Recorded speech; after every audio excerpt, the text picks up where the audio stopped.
warahmatullahi wabarakatuh. Bagaimana kabarnya Ibu hari ini? Sehat? Alhamdulillah. Kalau saya tanya semangat pagi, jawabnya apa Ibu-ibu? Pagi, pagi, pagi. Oke, coba semangat pagi. Pagi, pagi, pagi. Ya, oke Ibu-ibu. Hari ini kita buka kelas kita dengan membaca basmalah. Bismillahirrahmanirrahim. Dan doa mau belajar. Bismillahirrahmanirrahim. Rabbi zidni ilma warzuqni fahma. Oke Ibu-ibu, bagaimana untuk kelas silo kita hari ini? Apakah Ibu-ibu sudah siap untuk menerima ilmu hari ini? Alhamdulillah. Baik Ibu-ibu sekalian, pada kesempatan siang ini saya akan menyampaikan materi silo kita, yaitu tentang manajemen keuangan keluarga. Baik Ibu-ibu, sebelum saya mau menyampaikan pembelajaran hari ini, saya akan melakukan permainan supaya Ibu tidak ngantuk. Bagaimana supaya Ibu lebih semangat lagi menerima materi yang akan saya sampaikan. Baik Ibu-ibu, di sini saya memiliki kertas ya. Kertas ini akan saya tuliskan satu angka yang Ibu-ibu tidak ketahui. Nanti Ibu akan bisa menebak angka tersebut, padahal saya tidak menyampaikan kepada Ibu ya. Baik Ibu-ibu, saya akan tuliskan dua angka di kertas ini ya.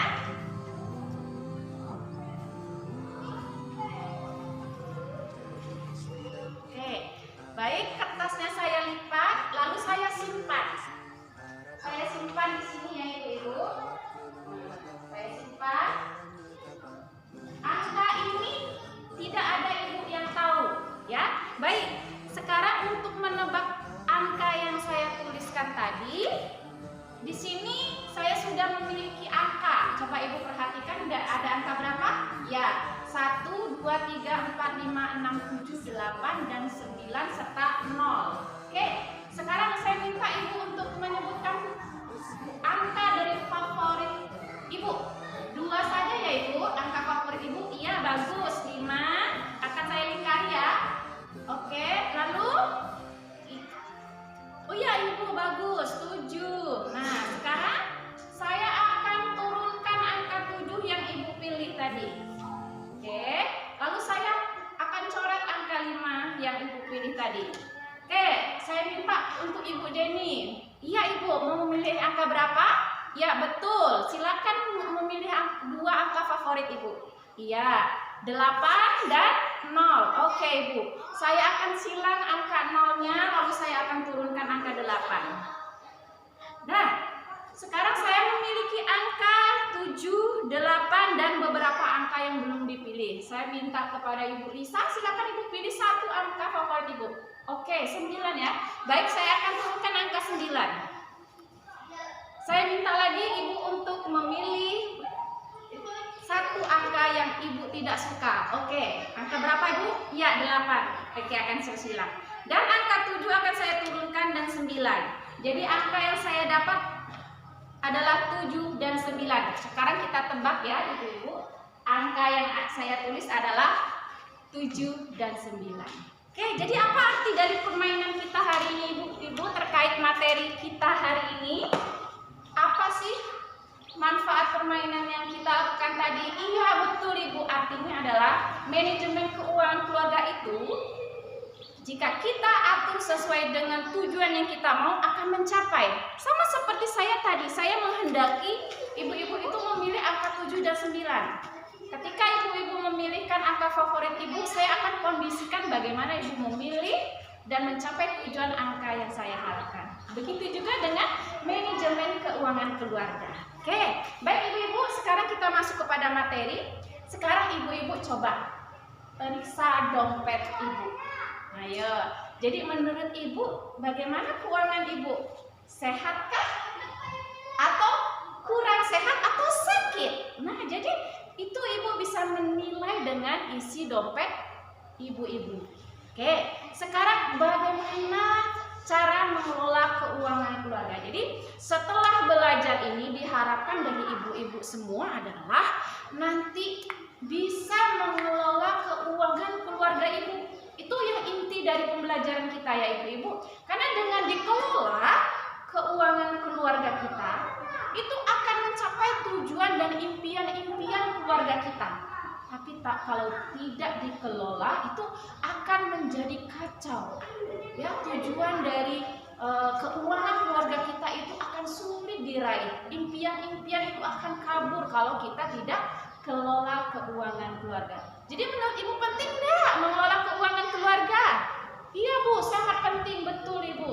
Nah, jadi memang kita harus mengelola keuangan keluarga. Baik, sekarang kita masuk kepada identifikasi kebutuhan. Nah, yang ibu tahu nih, coba ibu sebutkan. Apa sih kebutuhan dari keluarga kita? Iya betul ibu, ada kebutuhan pokok, ada kebutuhan yang kita biasa seperti tersier, ya, ada sekunder, ada primer juga. Itu kebutuhan lain selain kebutuhan pokok. Nah, sekarang kita harus mengidentifikasi dulu ibu, kebutuhan kita bulanan kita apa? Selama ini apakah ibu pernah membuat rincian kebutuhan bulanan kita atau tahunan kita? Silakan ibu, kita berbagi sekarang. Iya ibu, bagus ibu. Ternyata ibu sudah menerapkannya ya di rumah untuk mengelola keuangan ibu. Bagus sekali ibu, saya memberikan 2 jempol untuk ibu. Ya, oke, kita lanjut ibu. Ini adalah contoh. Tadi kalau ibu membuat versi ibu, sekarang ini versi yang ini hanya contoh ya ibu-ibu. Jadi artinya ini sebagai panduan untuk ibu-ibu menyusun ya bagaimana tabel kebutuhan keluarga kita. Jadi nanti ibu-ibu bisa menyesuaikan di rumah. Oke. Kenali kebutuhan atau keinginan. Buat skala prioritas. Kalau menurut ibu-ibu nih, keuangan ibu saat ini apakah sudah sesuai kebutuhan atau keinginan? Oh iya, bagus ibu ya. Ibu sudah sesuai kebutuhan, bagus. Artinya jika kita mengelola keuangan kita sesuai dengan kebutuhan, itu insya Allah skala prioritas yang kita buat itu akan tercapai. Tapi jika ibu misalnya selalu menuruti keinginan ibu, maka keuangan itu nanti tidak stabil. Ibu lebih memilih misalnya membeli baju sesering mungkin, misalnya kan membuat kredit-kredit seperti kredit baju, kredit panci atau kredit piring. Itu kan bukan kebutuhan bu, itu bukan kebutuhan utama. Tapi kita harus buat skala prioritas, bukan keinginan yang kita jalankan, tapi kebutuhan. Baik ibu-ibu, sampai di sini ada yang perlu ditanyakan, silakan. Iya ibu, berarti sudah jelas ya sampai sejauh ini. Memang saya harapkan dengan adanya kita mengenali kebutuhan dan keinginan, kita bisa membuat skala prioritas. Oke ibu-ibu, kita lanjut ya. Jadi kebutuhan manusia bisa ibu lihat di slide ya. Kebutuhan manusia yang ibu tahu apa bu? Iya ibu, silakan. Oke ibu, bagus. Kalau menurut ibu? Iya bagus ibu, silakan. Iya, sudah benar semua ibu yang ibu sampaikan tadi tentang kebutuhan manusia yang sudah saya sampaikan sebelumnya. Itu kebutuhan, ada kebutuhan pokok, ada sekunder, dan ada tersier. Dan sekarang ini sudah mengalami beberapa pergeseran ya bu. Ya, kalau dulu itu kebutuhan tersier itu HP udah yang sangat mewah ya bu. Tapi saat ini terjadinya pergeseran, bagaimana ibu? Iya betul bu. Sekarang HP itu sudah menjadi kebutuhan, bisa jadi pokok. Karena memang apalagi sekarang bagi ibu-ibu yang sudah bekerja secara online atau menggunakan aplikasi, jika tidak memiliki HP tentu tidak bisa bekerja. Bisa terjadi pergeseran kebutuhan sesuai dengan apa? Taraf kehidupan kita masing-masing. Oke, kita lanjut ya ibu-ibu. Jadi di sini kita tiba pada membuat perencanaan pengeluaran. Jadi tertulis ya bu. Jadi selama ini yang ibu lakukan, apakah sudah tertulis belum ibu-ibu? Oh sudah, iya bagus ibu. Ibu, oh belum ya bu. Oke, untuk ke depan, kenapa perlu kita tulis? Kenapa kira-kira bu perlunya kita tulis perencanaan keuangan kita? Iya ibu, silakan menjawab. Iya bagus. Memang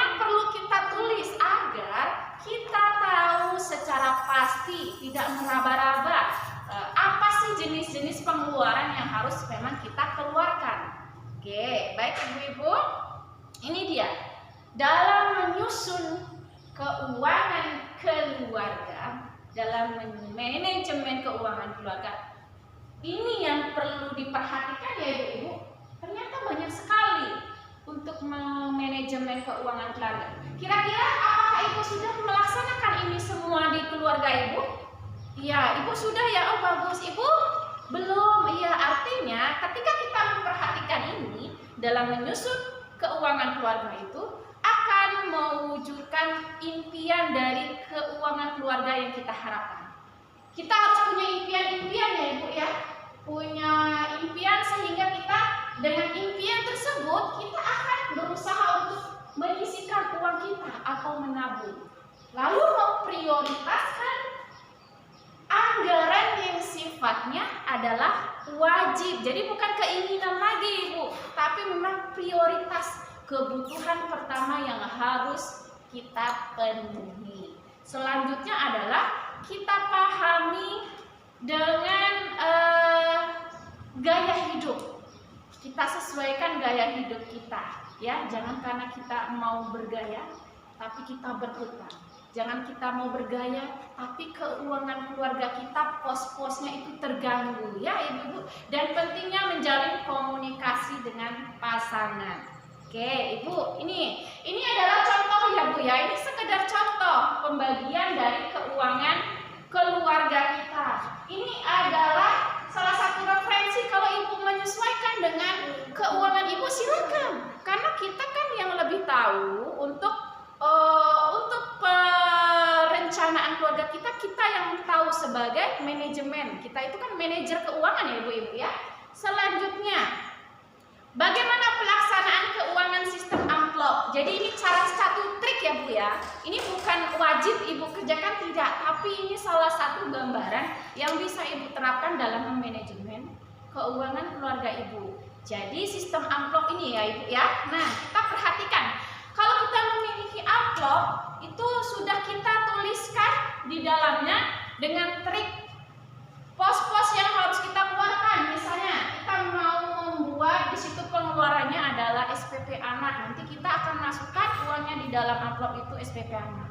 Selanjutnya jika kita memiliki pos pengeluaran untuk bayar angsuran, itu langsung dimasukkan uangnya ke dalam amplop tersebut. Jadi dengan adanya pemisahan pengeluaran yang wajib kita keluarkan setiap bulannya, itu akan mempermudah Ibu dalam memanajemen keuangan keluarga Ibu. Dengan disiplin dan tentu kita harus punya komitmen ya untuk tidak mengeluarkan atau mengambil sisa dana dari amplop yang memang ketika akhir bulan itu bersisa. Artinya kita komitmen.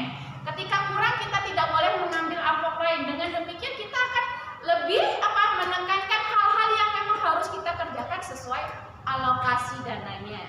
Baik Ibu-Ibu, selanjutnya tambah pemasukan, kendalikan pengeluaran. Jadi pentingnya Ibu-Ibu jangan beranggapan Ibu uang saya sedikit, untuk apa saya kelola. Jangan seperti itu Ibu ya. Ketika kita berpikir seperti itu, maka kita akan semakin sulit mencapai tujuan dari keuangan keluarga kita. Jadi bagaimana sih seorang istri, seorang ibu juga bisa menambah pemasukan? Saya yakin Ibu-Ibu punya ini pemasukan selain juga menerima gaji dari suami tentunya ya Ibu. Kalau Ibu bagaimana? Apakah sudah bisa menambah pemasukan? Iya bagus Ibu. Jual goreng Ibu? Iya bagus. Kalau Ibu jualan online? Oh iya bagus. Tapi bagaimana Ibu yang tidak bisa menambah pemasukan? Setidaknya ya Ibu-Ibu bisa mengendalikan pengeluaran. Jika memang kondisi bisa jadi ya Bu, karena kita tidak tahu ya, setiap kondisi kita itu berbeda. Tidak semua orang bisa menambah pemasukan. Saya bisa memahami kondisi Ibu yang tidak bisa menambah pemasukan, tapi yang terpenting adalah Ibu bisa mengendalikan ya betul pengeluaran. Itu yang harus Ibu garis bawahi. Yang begitu juga yang sudah bisa menambah pemasukan juga harus diupayakan memang bisa memanajemen keuangan keluarga. Agar apa Ibu? Kenapa kita harus memanajemen keuangan keluarga? Iya bagus Ibu, agar tidak terjadi besar pasak daripada tiang. Nanti kalau ibu lebih besar pengeluaran daripada pemasukannya, akhirnya apa ibu? Iya, betul, berhutang. Ya, ketika kita berhutang itu makin terasa sulit ya untuk mengendalikan keuangan kita. Nah, ini yang penting dari pembelajaran ini, berkah dari keuangan atau harta kita ini terletak di ini ya. Yang pertama itu adalah kita pastikan harta yang kita peroleh itu dari halal, dari hal sesuatu yang halal, tidak tercampur dengan yang haram. Selanjutnya adalah kita maksimalkan untuk berzakat, bersedekah. Dan ini dia yang tiga yang sangat penting ya Bu ya, membayar hutang. Jadi komitmen untuk membayar hutang itu sangat penting karena mempengaruhi kesucian dari harta kita. Kan harta orang lain ada di kita loh Bu, jangan sampai hutang itu dibawa mati. Betul, karena ketika dibawa mati, di akhirat nanti akan ditagih hutang-hutang kita yang belum dibayar. Kita upayakan untuk menyelesaikan hutang-hutang kita dengan memiliki komitmen yang jelas. Lalu sholat duha, betul, sholat duha itu luar biasa untuk melancarkan rezeki kita dan sungguh-sungguh berdoa meminta kepada Tuhan untuk memberkahi harta yang kita miliki. Baik Ibu, ini dia langkah-langkah komitmen membayar hutang. Ibu bisa lihat apa Ibu di sini ada yang punya hutang? Oh ya ada Ibu, ada juga yang tidak ada, alhamdulillah yang tidak ada. Bagi yang ada, itu saya yakin memang kondisi yang menuntut Ibu untuk berhutang. Jika demikian sudah terjadi dalam keuangan keluarga kita, pentingnya memiliki komitmen membayar hutang. Ibu bisa baca di slide. Ini sangat penting kita kerjakan, kita tunaikan agar kita bisa terbebas dari hutang-hutang yang kita miliki. Dengan berkomitmen artinya kita sudah berniat ya ibu-ibu. Ya, dengan berniat artinya kita sudah memiliki keinginan ya, bagaimanapun caranya insya Allah kita akan selesaikan. Nah ini Bapak Ibu bagian akhir. Jika kita ingin memang terbebas dari hutang-hutang kita, diberikan kemudahan, keberkahan dan kelancaran rezeki kita, ini ada doanya ya Bu ya. Ya Allah, aku berlindung kepadamu dari kekhawatiran dan kesedihan. Aku berlindung kepadamu dari kelemahan dan kemalasan. Aku berlindung kepadamu dari keikut serta, ketakutan dan kekiran. Aku berlindung kepadamu dari berita hutang dan penindasan seseorang. Amin. Jika kita ini amalkan, insya Allah ibu-ibu, kita diberi kemudahan bagi ibu-ibu yang memiliki hutang, ada yang memiliki kesulitan, kesedihan, kelemahan, penindasan, itu insya Allah akan termudah. Baik ibu-ibu, demikian materi yang saya sampaikan hari ini. Kiranya ibu ada pertanyaan, silakan ibu. Iya bagus. Ya penting Bu, betul. Mengapa kita penting dalam mengatur keuangan keluarga agar kita bisa mencapai tujuan atau impian dari keuangan keluarga kita. Oke, iya Ibu, sudah jelas Ibu pembelajaran kita hari ini? Iya. Jadi kesimpulannya adalah pentingnya mengelola keuangan keluarga agar mencapai impian atau tujuan yang kita harapkan. Oke, baik Ibu-ibu, kita tutup kelas silo kita dengan membaca hamdalah. Oke, assalamualaikum warahmatullahi wabarakatuh.